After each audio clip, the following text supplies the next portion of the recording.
Бездомные среди архитектурных объектов. В Уфе провели рейд по зданиям, которые находятся в реестре культурного наследия. Дома, когда-то принадлежавшие купцам по улице Аксакова, Карла Маркса, давно в удручающем состоянии. И в скором времени, как считают общественники, вовсе разрушатся. Ночлег для лиц без определенного места жительства со зловещими рисунками. Так выглядят архитектурные объекты Уфы изнутри. Усадьбе Бухартовских 130 лет. Когда-то в нем жил полицеймейстер города. Позже он стал жилым домом для горожан. А после признания здания аварийным 2 года назад уфимцев расселили по другим адресам. В свое время республика допустила, Министерство культуры в первую очередь допустило серьезную ошибку. Существовала государственная структура, государственное реставрационное предприятие, которое было закрыто практически.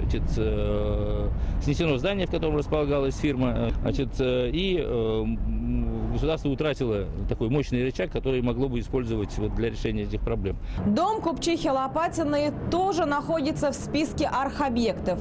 Однако на данный момент мы видим, что здание, расположенное буквально в центре города, скорее напоминает мусорную свалку.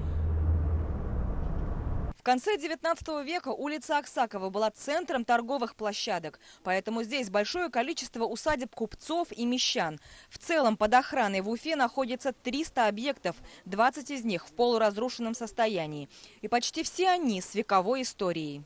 Восприятие красоты этих памятников архитектуры, эстетики, вот это вот бесценного блаженства восприятия, которое, дай бог, на которое будут обречены наши далекие потомки, если что-то останется. Желание сохранить идет из сердца и вот из зрительного восприятия вот этой правильной сочетаемой архитектуры.